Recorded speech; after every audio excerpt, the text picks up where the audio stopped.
बिस्मिल्लाहिर्रहमानिर्रहीम। अस्सलाम वालेकुम। ऑफ द स्क्रीन में खुशामदीद। सामने गुज़श्ता रोज वज़ीर-ए-आज़म पाकिस्तान इमरान खान ने जनूबी पंजाब के शहर मैलसी में एक काफी बड़े मजमे से खिताब किया। इस खिताब में जहां पर उन्होंने अपोजिशन पर काफी तनकीद की, वहीं उन्होंने अपनी खारजा पॉलिसी के बारे में भी खुलकर बात की। यहाँ तक कि पहली बार पाकिस्तानी कौम ने ये सुना कि वो बाकायदा यूरोपीय ममालिक के साथ टक्कर लेते हुए नजर आ रहे हैं। और अमरीका की मुखालफत में अपने बयान देते हुए उन्होंने ये तक कहा कि मैंने अपनी एयरफोर्स को ये कहा हुआ है कि अगर अमरीकी कोई ड्रोन हमला करने आए तो उस ड्रोन को गिरा दो। जबकि यूरोपीय ममालिक की तरफ से रशिया के मामले में पाकिस्तान पर दबाव के लिए एक खत का भी जिक्र करते हुए उनका कहना था कि 20 से ज्यादा यूरोपीय ममालिक ने उन्हें एक खत लिखा कि रशिया के मामले में अपनी पोजीशन वाज़ेह करें और रशिया ने जो यूक्रेन पर हमला किया है उस पर तनकीद करें। वज़ीर-ए-आज़म इमरान खान का कहना था कि क्या इन ममालिक ने भारत को भी ये खत लिखा है या सिर्फ पाकिस्तान से ही उन्हें ये तकलीफ है। यानी कुल मिलाकर अगर देखा जाए तो इमरान खान ने काफी जारहाना अंदाज में अपोजिशन के खिलाफ ही वो स्पीच की थी और दुनिया भर के वो ममालिक जो पाकिस्तान को अपने दबाव में रखना चाहते हैं उनके खिलाफ। लेकिन यूरोपीय मीडिया को तो छोड़िए, सबसे ज्यादा इस तकरीर की तकलीफ हमारे पड़ोसी मुल्क भारत में हो रही है। भारतीय ये चीखते चलाते नजर आ रहे हैं कि इमरान खान भारत को तो छोड़िए अब यूरोपीय ममालिक को भी धमकियां लगाता नजर आ रहा है और बाकायदा तौर पर रशिया के ब्लॉक में शामिल हो चुका है। खैर, उन्हें ऐसी कोई बात तो न मिली। इमरान खान की स्पीच में होने वाली गलतियों को दोहरा दोहरा कर ये कहते हैं कि इमरान खान को तो उर्दू तक बोलना नहीं आती और वो यूरोपीय ममालिक को धमकियां लगा रहा है। दरअसल में भारतीयों को तकलीफ यह है कि ऐसे कैसे मुमकिन है कि हमारे पड़ोसी मुल्क में एक लीडर खड़ा हो और अमेरिका की आंखों में आंखें डालकर बात करे, उसके ड्रोन्स को गिराने की बात करे। इससे भारत पर डायरेक्ट इफेक्ट पड़ेगा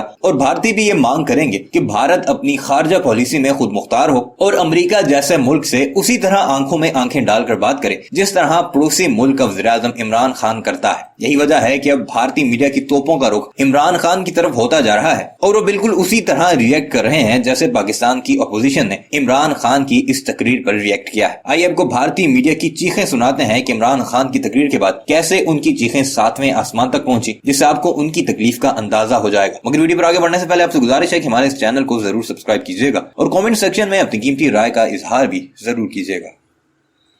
पाकिस्तान की एयरफोर्स को कहूंगा कि वो ड्रोन को नीचे गिरा दे। जो वॉर ऑन टेरर थी, मैं कभी ना साथ देता, मैं अपने मुल्क को बाहर रखता उस जंग से। लेकिन दोस्तों कहते हैं कि व्यक्ति का जब बुरा समय शुरू हो जाता है तो व्यक्ति मैं बहुत करता है।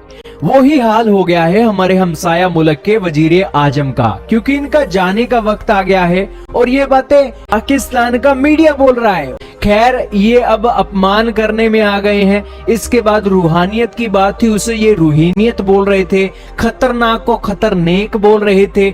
ऐसे ही बहुत से ऐसे गलत वर्डिंग का इस्तेमाल किया उन्होंने अपनी तकरीर के अंदर। ये बातें यही दिखाती है कि बंदा बुखलाया हुआ है, बंदा डरा हुआ है और इसका जाने का वक्त आ गया है। और अब इमरान खान आ जाते हैं अमेरिका के ऊपर। अमेरिका के ड्रोनों को कहते हैं कि मैं पाकिस्तान की एयरफोर्स को कहूंगा कि अमेरिका के ड्रोन को गिरा दे और वो ड्रोन गिरा देगी। मैं अमेरिका की गुलामी नहीं करूंगा, यूरोपियन यूनियन के हम कोई गुलाम थोड़ी हैं। इस तरीके की बातें बोली और बातें चलते चलते ये आ गई कि महंगाई अमेरिका में फलाने साल का रिकॉर्ड तोड़ रही है, यूरोप में धीकड़े साल का रिकॉर्ड तोड़ रही है। तो वहीं पर पाकिस्तान के पत्रकार कह रहे हैं कि $1 से रुपये का कन्वर्जन आप देख लो, $1 की कीमत 180 पाकिस्तानी रुपए तक पहुंच गई है। और तो और जिस जगह पर खड़े होकर ये अपनी तकरीर कर रहे थे वहां पर कपास बहुत होती है, कपास ज्यादा होती है तो वहां पर यूरिया बहुत ज्यादा लगती होगी और यूरिया का जो रेट है ना 9,000 रुपए का एक गट्टा है यूरिया का। और इसके ऊपर जो पाकिस्तान के पत्रकार ने बात सुनाई ना, वो बात आपको सुननी चाहिए। तो वही हाल हो गया है इमरान खान का।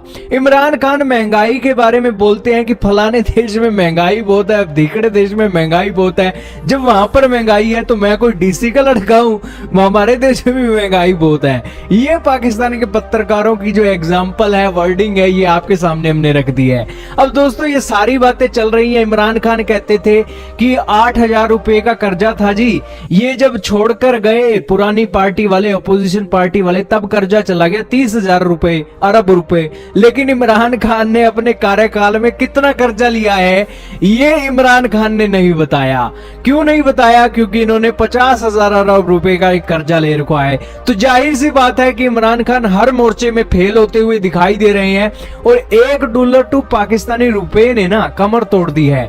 और इमरान खान का ये जो भाषण है ना, जो ये लफ्जों का इस्तेमाल कर रहे हैं अमेरिका के ड्रोनों के ऊपर और यूरोपियन यूनियन के ऊपर, ये भाई साहब, ये बंदा अगर टिका रहता है ना तो पाकिस्तान को किसी दुश्मन की जरूरत नहीं है, पाकिस्तान को मोदी की जरूरत नहीं है, पाकिस्तान को इंडियन आर्मी की जरूरत नहीं है। ये बंदा ही अपने देश का बेड़ा गर्क इस तरीके से कर देगा कि आने वाले समय में पाकिस्तान की जनता कहीं की नहीं रहने वाली है। क्यों दोस्तों? क्योंकि इसने अपने कार्यकाल के अंदर कर्जा बहुत दबा कर लिया है। अब जब FATF की ग्रे लिस्ट से अपने देश को नहीं निकाल सका है, तो ये बंदा जब तक अपने देश को एक लीड कर रहा है, ये ग्रे लिस्ट से कभी नहीं निकलेंगे।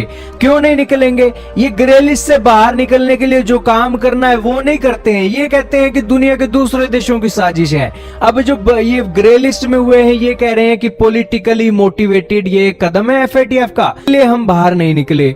FATF वाले इनकी सराहना कर रहे थे कि अगली बार निकल जाओगे, लेकिन ये कह रहे हैं कि पॉलिटिकली मोटिवेटेड है इसलिए हम बाहर नहीं निकल रहे हैं। यानी कि ये बंदा एक ऐसा बंदा है कि देश का बेड़ा गर्क करने के लिए विदेशी ताकतों की जरूरत नहीं है। ये अपने आप में अपनी कोई बात बना लेता है और देश को ये गर्त की तरफ लेकर जा रहा है। फॉरेन पॉलिसी इसको नहीं पता है। और इसके बाद अब ये देखिए, अब कल परसों ये यूरोप को कह रहे थे कि हम, आपने ये लेटर क्या भारत को भी लिखा है? अब ये कह रहे हैं कि हम यूरोप जाने वाले हैं। तो ये बंदा ना जाने कौन सी बात करता है और कौन सी एक बातों के चलते ये कौन सा कदम उठा ले। इस बंदे की कोई क्रेडिबिलिटी नहीं है।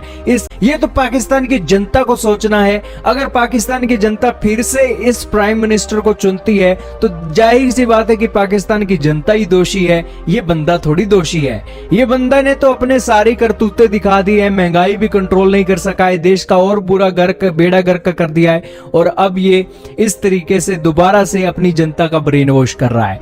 तो जाहिर सी बात है आपके सामने सारी डिटेल दे दी।